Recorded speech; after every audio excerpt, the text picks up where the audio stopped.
They were an ensample, turning the cities of Sodom and Gomorrah into ashes, condemned them with an overthrow, making them an ensample of the United States of America.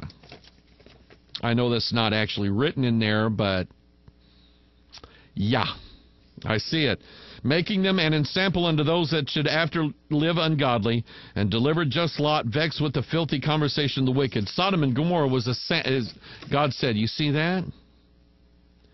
That's just a sample of what I can do. And we who are smart are supposed to sit back and go, whoa, I don't want God to do that to me. 1 Corinthians 10:6. Now these things were our examples, to the intent that we should not lust after evil things as they also lusted. Hebrews 4:11. Let us labor, therefore, to enter into that rest, lest any man fall after the same example of unbelief. It's about the shadows, the pictures, the examples. And so we labor to enter into that rest. And by the way, you want a good question to ask the Sabbath people, the Seventh-day people who insist that if you're going to church on Sunday, you got the mark of the beast on you, and if you ask them and ask them to be honest, do you really believe that since I'm going to attend service on Sunday, do you really believe that I have the mark of the beast on me? If you ask them to be honest, they would have to tell you yes, because that's what Ellen told them to believe. But anyway, the Sabbath keepers are insisting that the only way to keep the law, the fourth commandment, is to go to church on Saturday, even though the law itself doesn't say you must go to church on Saturday. It doesn't say that. It says rest. And they say, see right here, you got to keep the law. It says Sabbath day. You got to go to church on Sabbath day. Ask them, do they work 6 days? And so you got to do is ask them. In the place where you're employed, do you work for 6 straight days? Well, no, I work 9 to 5, buddy. I work 40-hour week. Really? Well, then you're in violation of the law, because it said the 6 days shalt thou work. Works for me. Anyway, Hebrews chapter 8, verse 5. Who serve unto the example and shadow. Now we have the word shadow here of heavenly things. By the way, the law was a shadow. It wasn't the real thing. It was only a shadow. It would be like, here, I've been dehydrating perfectly good fruit, okay? And here is, if you see me sitting here snacking on something, it's apple chips. Now, I might have a little mini Snickers bar on the side of it, all right? Anyway, here is the apple chip. It is completely dehydrated. I made it myself, and it has a shadow. Which one is going to do me the most good? The shadow or the chip? Oh, nice and crunchy. I don't eat shadows. Who serve unto the example. Now my mouth is all watery. And yours is too, because you're imagining the tartness that I just experienced in my mouth, aren't you? You are, aren't you? It's kind of like when somebody yawns. Everybody yawns. Who serve unto the... If you're watching this for the first time or listening to me for the first time, this is what you get, all right? Who serve unto the example and shadow of heavenly things. As Moses was admonished of God when he was about to make the tabernacle, foresee, saith he, that thou make all things according to the pattern showed to thee on the mount. Do you know if they ever discovered the Ark of the Covenant? I wouldn't care. Why would I? That's the shadow, but it's not the real. Jude 1:7, even as Sodom and Gomorrah and the cities about them in like manner, giving themselves over to fornication, going after strange flesh, are set forth for an example, suffering the vengeance of eternal fire. So what I'm telling you is I'm laying down the idea of do these numbers mean something? Are they symbolic? Are they literal? Yes. Are they symbolic? Absolutely. This is how God speaks. He always illustrates. He always gives examples. He always gives a sample of what he's going to do. He speaks in similar things so that you have understanding. Colossians 2:16, let no man therefore judge you in meat or in drink, or in respect of an holy day, or the new moon, or the Sabbath days. Jim Staley, and what is some of the other names here? Michael Rudeness, and Bill Cloud, and all of you other guys out there who are spying on this program, waiting for me to mention your name, because I know you are. Or maybe I'm just paranoid that way. But anyway, the law, the Torah, and you know what, these guys, you don't hear them say it's the Old Testament. Do you know why? Because they don't think that it's old anymore. They still want you to go back to it and keep it, which you can't, and you're not going to, but they want to make you think that you do because they make you think that they do, which they don't, if that makes sense. Anyway, these people judge you on holy days. They judge you in meat. They judge you in drink. They would judge you in respect of new moons, and they would judge you in respect of Sabbath days, which are a shadow of things to come, but the body is of Christ. See the connection there, or excuse me, the separation. The law, the holy days, the Sabbaths, they are shadows only, but the body is of Christ. Did you know? And I want you to get this. Did you know that someone who is in Christ, I want you to listen to this now, someone who is in Christ keeps well, how can I say this? If you are in Christ, because Christ has kept every part of the law, he has kept it. And if you are in Christ, you are reconciled and reckoned as if you too have kept the law. That's the thing right there. Anyway, which are a shadow of things to come, but the bodies of Christ. Hebrews 10:1, for the law having a shadow of good things to come, and not the very image of the things, can never with those sacrifices which they offered year by year continually make the comers thereunto perfect. Where is my verses about numbers? Ah, here it is right here. I'm getting there.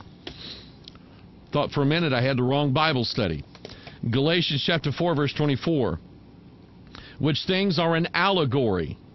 That word is like type and shadow and typology and an allegory in that it really happened. It's not a made-up story. It really happened. And here's what it means. Which things are, and I want to say this to all the law keepers, the Torah believers, the Torah observants, the roots people, and the Seventh-day people. Because I've heard how your guys twist this thing around, and they're not doing right. Just read it and believe it. Don't wait for someone to show up and go, let me turn it like 90 degrees to the left, and you go, oh, it makes a lot of sense now. The things are an allegory, for these are the two covenants, the one from Mount Sinai, which is the law, the Ten Commandments, which gendereth to bondage. How much more clear do you have to be on that? The law genders bondage. You know what to gender means? It produces a child under bondage. Why could not Ishmael receive an inheritance? Because he was born a slave. His mother was a slave, and he was born a slave from a slave mother, and he could not receive the inheritance. And all of you who are tripping your way back to the Torah are going back into bondage. You're not born again. You're not. Which gendereth to bondage, which is Hagar or Agar. For this Agar is Mount Sinai in Arabia, and answereth to Jerusalem, which now is, and is in bondage with her children. Anybody who is trying to take you into the Hebrew roots jive talk is taking you back under bondage right now with the children who are in bondage. They want you to be like the Jews because the Jews are in chains right now to the law. Why don't people see that? And then verse 26, but Jerusalem which is above is free, which is the mother of us all. the law was on earth. Jesus is from heaven. His mother is heaven. And his law descends down from heaven and shows us the way of righteousness. It's not by keeping the Torah. Now let's get into the numbers part. Ecclesiastes chapter 7, verse 25. I applied mine heart to know and to search and to seek out wisdom and the reason of things and to know the wickedness of folly, even of foolishness and madness. And Solomon wanted to know wisdom because he had been with 1,000 women. Well, what a drag that was. And he had drank all the wine in the world, and he had eaten all the cheese of the world, and he had dined with all the famous people of the world, and had everybody wanting to be like Solomon, and he had all the fame and all the fortune and all the women and everything in the world that every man could ever want for the rest of his life, because he thinks that owning those things will bring satisfaction. And Solomon said, no, it doesn't. It's a waste. I wasted my life. So Solomon said, I wanted to know wisdom. And then he said in verse 27, Ecclesiastes 7, behold, this have I found, saith the preacher, counting one by one to find out the account. And then it says in Revelation 13, here is wisdom. Let him that hath understanding count the number of the beast, for it is the number of a man, and his number is 666. Here is wisdom. Let him that hath understanding count the number. By the way, that number is 666. Ecclesiastes 7. And you know what? You can make of this whatever you want to make of it. You can. But you can't argue with what I'm about to say. You cannot deny what I'm going to say. What I'm going to say is Ecclesiastes 7 is the 666th chapter in the King James Bible. You can't argue with that. You can't say, no, it's not. No, it's not. No, it's not. No, it's not. No, it's not. You can't say that because it is. All right? Anyway, is God a God of order? Numbers are order, by the way. Numbers are order. Everybody line up. If you've ever been in the military, line up. Count off. 1, 2, 3, 4. They all give a number. Everybody's got a number. Numbers are order. Psalm 37:23. The steps of a good man are ordered by the Lord, and he delighteth in his way. Oh, I just love it. I just love it when the Megan Foxes and the Katy Perrys and all the other charismatic, crazy people going, oh, man, in our church last Sunday, it was chaos. Woo! Whoa, we were just running all over the place, and people were bouncing off the walls and falling off the ceiling, and it was absolutely pandemonium, and it was of God. I just love it when they say that, and I just say, no. It says right here, the steps of a good man are ordered by the Lord. It means they're put in order, because God knows about order. Psalm 119:133, order my steps in thy word, and let not any iniquity have dominion over me. Order my steps in thy word. If there is no order in the word, then our steps cannot be ordered. There is no ordinance. It cannot be ordered. There is no ordinal way that we can walk.